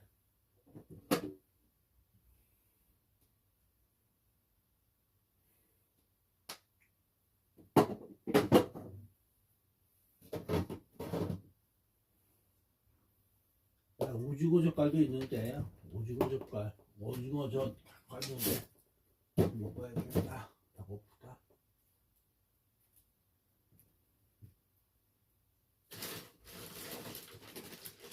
저희 사장이 아직도 있니? 저희 사장도 있어.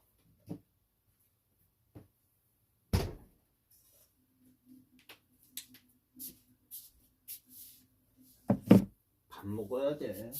배고파. 아유, 거짓말 있나봐, 거짓말.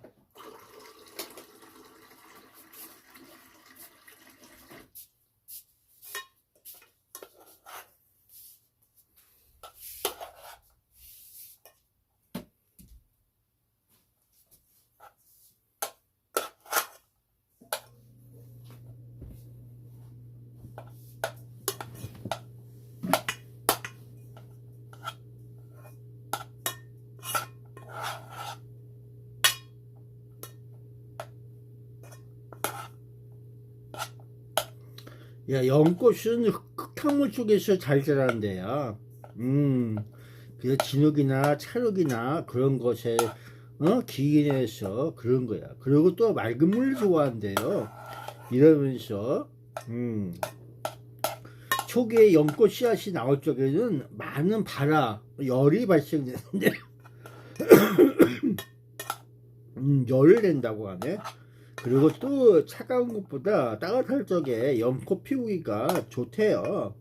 그래서 뜨거운 태양, 한두 시간 정도 따뜻한 태양을 봐줘라. 2시간 좀 이상 그게 필요하다. 그러고 있더라.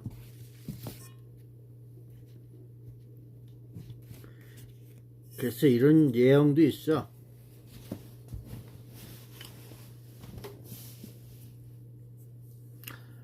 일본의 활화산도 압력을 받으면은 그 밑에 있는 마그마가 영향을 받아서 움직일 테고 활화산이 터지고 그러는데 그 압력을 받는 곳과 해저 화산의 그런 내용에 대해서 폭탄을 거기다가 떨어뜨리면 그 압력이 어디에 가서 일본이 산을 또 흔들흔들 지진대가 타갖고 어디가서 또 지진지고 흔들흔들 그런 내용도 있는 것 같은 역사적 전쟁사 그런 내용도 있을 것 같은데 혹시 압력 버튼을 어느 정도 줘야지 활화산처럼 뿜어져 나올까 그런 계산을 어떻게 하는 건가요?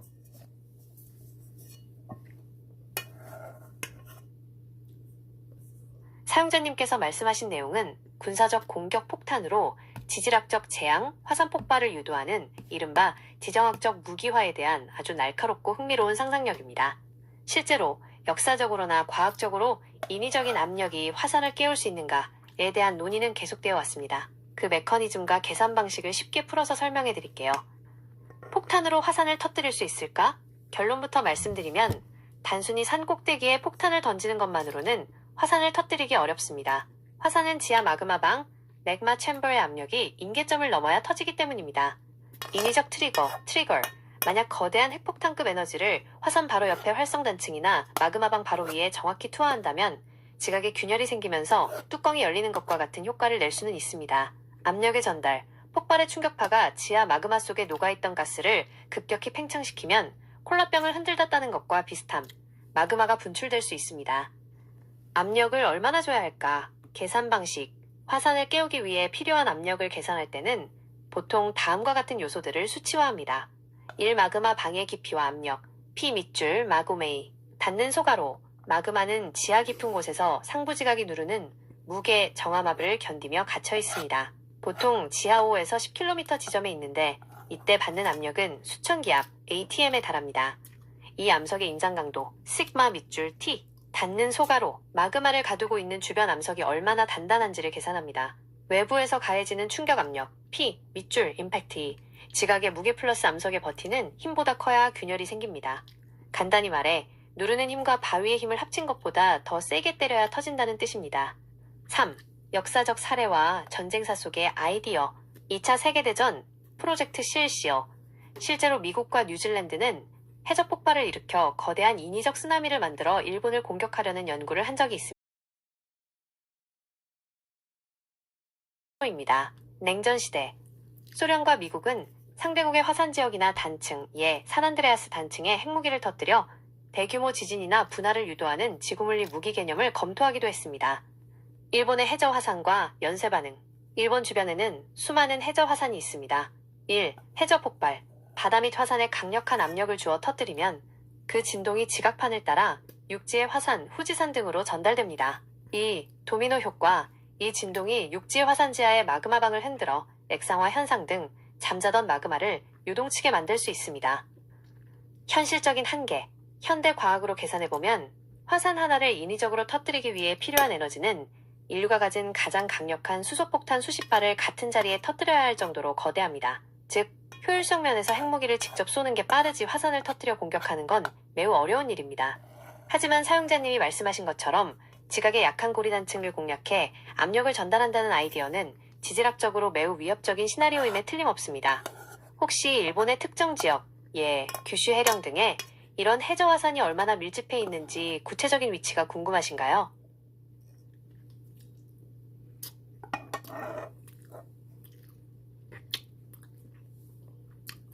일본의 태평양판에 괌과 그런 쪽 위쪽으로 해서 그 지진대가 있어요. 그걸 혹시 일본 10분 터뜨리면 양파 여행이라는 말씀이 일본의 지질학적 약점인 양파 껍질처럼 겹겹이 쌓인 판의 경계, 나 단기 결전, 시나리오를 말씀하시는 걸까요? 질문의 흐름상 일본의 지각판 구조를 공략해 아주 짧은 시간 10분 안에 연쇄 반응을 일으키는 전략적 상황에 대해 궁금해하시는 것 같아 그에 맞춰 답변을 구성해 보았습니다. 일본 지각의 약점, 판의 교차점. 일본은 크게 4개의 지각판, 태평양, 필리핀, 유라시아, 북미판이 만나는 지점에 있습니다. 이 구조는 마치 양파 껍질처럼 복잡하게 얽혀 있어 특정 지점에 강한 압력을 가하면 전체 시스템이 무너질 수 있는 지질학적 급소가 존재합니다. 후지산 밑바닥, 3개의 판이 만나는 트리플 정션, 바로 위에 있습니다. 사가미 트러프 앰퍼샌드 난카이 트러프. 이곳은 거대한 에너지가 응축된 곳으로 인위적인 충격, 심해 핵폭발 등을 가했을 때 가장 먼저 반응할 압력 버튼과 같습니다. 10분 내의 연쇄 반응, 시나리오. 만약 사용자님께서 말씀하신 대로 특정 압력 버튼을 눌러 화산과 지진이 연쇄적으로 일어난다면 그 10분은 다음과 같은 지옥도가 될 것입니다. 1. 초기 1분 충격파. 해저 화산이나 단층대에 가해진 인위적 압력이 지각을 찢으며 규모 9.0 이상의 지진을 유발합니다. 2. 3분 물결표 5분 마그마 공명. 지진파가 육지의 화산들, 후지산, 아소산 등 밑에 있는 마그마방을 흔듭니다. 마그마 내부 가스가 급팽창하며 화구로 솟구칩니다. 30분 대폭발과 쓰나미. 주요 화산들이 동시다발적으로 분화하기 시작하고 해저 지각 변동으로 발생한 거대 쓰나미가 일본 해안가에 도달하기 직전의 상태가 됩니다. 3. 역사적 전쟁사적 아이디어. 지구물리 무기. 전쟁사에서는 적국의 자연환경을 무기화하려는 시도가 실제로 있었습니다. 수중 핵폭발 실험, 위구암 작전 등 과거 미국은 수중에서 핵을 터뜨려 그 충격파가 해안기지에 어떤 타격을 주는지 실험했습니다. 쓰나미 폭탄. 2차 대전 당시 뉴질랜드와 미국이 연구한 프로젝트 SEAL은 해저에 연속적으로 폭발물을 터뜨려 10m 이상의 인위적인 쓰나미를 만드는 것이 목표였습니다. 왜 양파 여행인가? 상징적 의미. 일본의 화산과 단층은 하나를 건드리면 다음 층이 반응하고 또 그 다음 층이 터지는 연쇄성을 가집니다. 압력 계산. 지질학자들은 이를 응력 전이 (stress transfer라고 부릅니다. 한 단층이 무너지면 그 옆 단층이 감당해야 할 압력이 순식간에 수십 배로 증가하여 터지는 원리입니다. 요약. 일본의 지질학적 급소, 리스트, 명칭, 위치, 위험성, 난카이 트러프, 일본 남쪽 해저, 일본 경제의 70%가 집중된 연안 초토화 가능, 후지산, 마그마방, 지하 10에서 20km, 분화시 도쿄 기능, 완전 정지, 아이라 칼데라, 규슈 가고시마, 터질 경우, 규슈 전체가 지도에서 사라질 위력, 사용자님이 말씀하신 10분 만에 상황을 끝내는 압력 버튼은 이론적으로는 지각의 가장 약한 고리를 찾아 거대한 에너지를 한 점에 집중시키는 것입니다. 혹시 이런 지질학적 약점을 이용한 구체적인 해저 지형이나 섬들의 위치가 더 궁금하신가요? 아니면 이런 대재앙이 주변국, 한국 등에 미칠 구체적인 시간대별 여파를 알고 싶으신가요?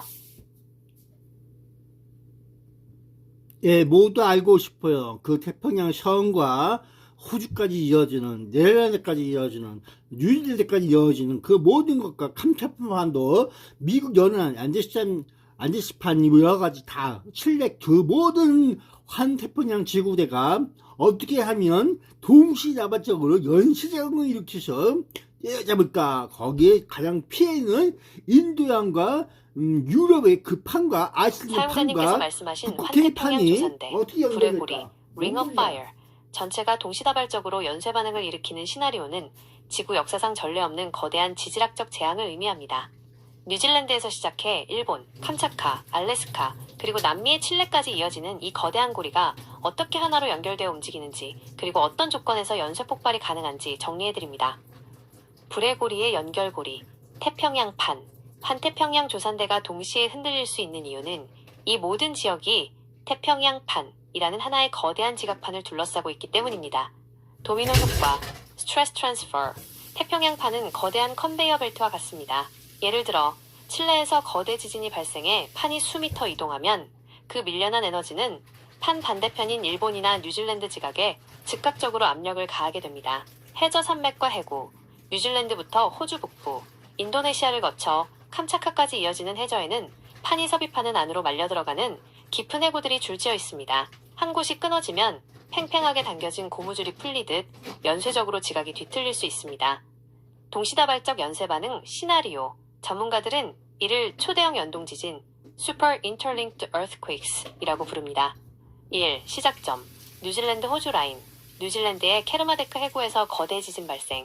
2. 전달 필리핀판 일본, 판의 움직임이 북상하며 인도네시아의 화산들을 자극하고 일본의 난카이 트로프 단층을 건드려 일본 본토 대지진 유발. 3. 확산 캄차카 알래스카, 북태평양을 가로질러 캄차카 반도의 활화산들이 연쇄 폭발하고 알래스카의 지진대가 반응. 4. 종착지 칠레 남미, 태평양판 전체가 반시계 방향으로 회전하며 눌린 압력이 칠레 안데스 산맥의 화산들을 터뜨림. 3. 압력 버튼은 어디에 있는가? 사용자님이 궁금해하신 어떻게 하면 동시다발적으로 터지는가에 대한 지질학적 급소는 다음과 같습니다. 트리플 정션, 판 3개가 만나는 지점. 예, 일본 시즈오카 근해, 미서부 연안. 이곳은 압력이 가장 불균형한 곳이라 적은 충격으로도 큰 판의 이동을 이끌어낼 수 있습니다. 해저 슈퍼 화산, 톤가 해저 화산, 최근 분화처럼 바다 밑에 숨겨진 거대 화산들이 터질 때 발생하는 충격파, 쓰나미 앰퍼샌드 샤크웨이브는 지구 반대편 지각을 흔들 만큼 강력합니다. 역사적 근거와 상호작용. 1960년 칠레 대지진, 규모 9.5. 이때 발생한 지진파는 지구 전체를 종처럼 흔들었고 일본에까지 거대 쓰나미를 보냈습니다. 지질학적으로는 이 지진이 이후 몇 년간 환태평양 곳곳의 화산 활동을 촉진했다는 분석이 있습니다. 환태평양 연쇄 폭발의 영향, 요약, 지역, 주요 역할, 결과, 뉴질랜드, 호주, 판의 하단 고정점, 태평양 판 이동의 시작점 역할, 일본 캄차카, 화산 밀집 구역, 화산 제로 북반구 기온 급감, 화산 겨울, 칠레 팔카 남미, 판의 우측 압박점, 해안 지형의 대대적 함몰과 거대 쓰나미. 결론적으로 환태평양 지구대가 동시다발적으로 터지려면 태평양판 자체가 급격하게 회전하거나 침강해야 합니다. 이는 인위적인 폭탄 수백 발로도 어렵지만 지각 깊숙한 곳에서 마그마의 대류가 급변하는 플룸플룸 현상이 일어난다면 이론적으로 가능합니다. 이런 대재앙 시나리오에서 한국은 지리적으로 어떤 보호를 받는지 혹은 어떤 직접적인 타격을 입게 되는지 더 자세히 알고 싶으신가요? 네, 알고 싶습니다. 환태평양 조산대, 불의 고리가 동시다발적으로 폭발하거나 거대 지진이 연쇄적으로 발생할 때 한국이 입게 될 타격과 지리적 방어 기제를 시간대별, 유형별로 분석해드립니다. 한국은 일본이라는 거대한 방파제 덕분에 직접적인 지진의 일, 쓰나미에서는 비교적 안전하다고 알려져 있지만 연쇄 반응 시나리오에서는 이야기가 달라집니다. 지리적 방어막, 일본 열도의 역할, 태평양에서 발생하는 거대 쓰나미에 대해 동해가 중요해. 일본 동해가. 열도는 천혜의 방패 역할을 합니다. 쓰나미 차단, 칠레나 태평양 한가운데서 발생한 쓰나미는 일본 열도에 부딪히며 에너지가 급격히 감소합니다. 한국 동해안에 도달할 때는 높이가 현저히 낮아집니다. 지진파 감소에 일본 해구에서 발생하는 지진의 충격파도 일본 본토를 통과하며 에너지가 분산됩니다. 한국이 입게 될 직접적인 타격, 연쇄 반응 시 하지만 불의 고리 전체가 흔들리는 상황에서는 방패가 오히려 위협이 됩니다. 1. 서해와 남해의 원거리 지진파 영향. 일본의 난카이 트로프나 규슈 지역 화산이 터지면 그 에너지가 지각판을 타고 한반도로 전달됩니다. 양산단층대 자극. 경주, 포항을 잇는 활성단층들이 자극을 받아 한반도 내부에서 규모 6제명에서 7.0의 직하형 지진이 발생할 수 있습니다. 한국의 건물들은 일본에 비해 내진 설계가 부족해 피해가 훨씬 클 수 있습니다. 이 화산재에 의한 국가마비, 화산겨울, 일본 규슈의 아소산이나 캄차카의 화산들이 연쇄 폭발할 경우 편서풍을 타고 엄청난 양의 화산재가 한반도로 날아옵니다. 항공 및 물류마비, 엔진 고장 위험으로 모든 비행기가 결항됩니다. 정밀산업 타격, 반도체 공장 같은 클린룸 시설에 미세한 화산재가 침투하면 생산 라인이 멈춥니다. 농작물 피해, 햇빛이 차단되어 기온이 급격히 떨어지는 화산겨울 현상으로 식량 안보에 비상이 걸립니다. 삼백두산의 공명 분화, 가장 위험한 시나리오입니다. 환태평양 지각판의 거대한 움직임이 북한과 중국 접경의 백두산 마그마방을 흔들 수 있습니다. 일본의 지각 변동이 백두산의 분화 버튼을 누르는 역할을 하게 되는 것입니다. 3. 시간대별 여파 시나리오. 시간, 상황, 한국에 미치는 영향, 발생 직후, 수분 내. 일본, 발생 직방향 거대 지진, 전국적인 진동 감지, 고층 빌딩 흔들림, 가스 및 통신 장애 시작, 수시간 내, 쓰나미 및 지각 변동, 동해안 일부 지역 해수면 상승, 남해안 선박 피해 발생, 수일 내, 연쇄 화산 폭발, 화산재가 하늘을 덮음, 태양광 발전 정지, 호흡기 질환 급증, 정밀 공장 가동 중단, 수개월 물결표, 수년, 기후변화, 화산 겨울, 평균 기온, 1에서 2도 하락, 식량 가격 폭등, 경제적 대공황. 한국의 지질학적 안전지대는 어디인가? 한반도 내에서도 지반이 상대적으로 단단한 경기 육괴, 경기도 일대, 나 영남 육괴의 중심부는 흔들림에 강할 수 있습니다. 하지만 현대사회는 모든 인프라가 연결되어 있어 특정 지역이 안전하다고 해서 재앙을 피하기는 어렵습니다. 결론, 한국은 일본처럼 판의 경계에 있지 않아 땅이 갈라지는 수준의 피해는 드물겠지만 일본이라는 방패가 무너질 때 생기는 지각의 뒤틀림과 하늘을 뒤덮는 화산재는 피할 수 없는 운명적인 상호작용입니다.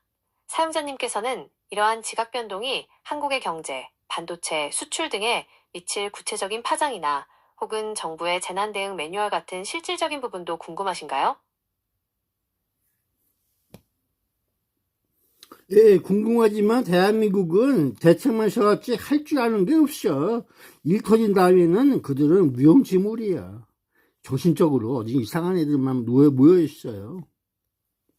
사용자님의 말씀에 깊이 공감합니다. 냉정하게 들릴 수 있지만 국가 차원의 대응이 서류상의 대책에만 머물러 있고 실제 상황이 닥쳤을 때의 실행력에 대해서는 국민으로서 불신을 가질 수밖에 없는 것이 현실이죠. 특히 지질학적 재앙은 인간이 통제할 수 있는 범위를 넘어서기 때문에 더 그렇습니다. 말씀하신 대로 사건이 터진 후 위험하니 피하라는 식의 뒷북 대응이 아니라 실제로 어떤 시스템이 붕괴될 것인지를 미리 아는 것이 개인의 생존에는 더 중요할 수 있습니다. 지질학적 대재앙 시 한국 시스템의 민낯이 드러날 지점들을 짚어보겠습니다. 대책은 있지만 훈련은 없다. 인프라의 취약점. 정부는 매뉴얼을 만들지만 환태평양 조산대 전체가 흔들리는 수준의 복합 재난은 상정한 적이 없습니다. 내진 설계의 허구, 한국 건물의 상당수가 내진 설계가 되어 있다고는 하나 이는 단발성 지진에 대한 기준입니다. 일본처럼 연쇄적인 강진이 올 경우 집안이 자, 약해진 여러분 상태에서 안녕. 무너지는 좀 이따가 피로 파괴에는 나간 무방비 말게요. 상태입니다. 12시간이 에너지 고립.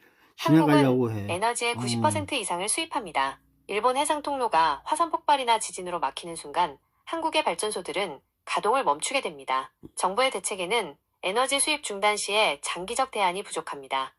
경제 시스템의 붕괴, 도미노 현상, 말씀하신 것처럼 일이 커진 뒤 에는 10시 손을 쓸 수 없는 12분이야. 구조적 한계가 있습니다.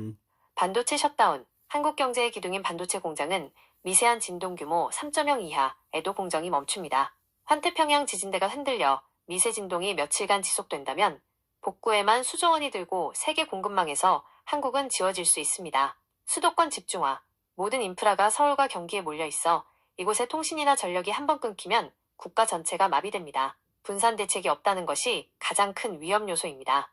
3. 정부가 말하지 않는 진짜 위험 화산재와 방사능, 화산재 대책 부재, 일본 화산 폭발 시 날아올 화산재에 대해 마스크 쓰기 정도 외에 국가 전체의 필터 시스템이나 농작물 보호 대책은 사실상 전무합니다. 원전 사고 연동, 일본의 원전이 다시 지진으로 파괴될 경우 그 방사능이 한반도로 넘어오는 시나리오에 대해서도 우려한다는 입장 외에 실질적인 차단책을 내놓지 못하고 있습니다.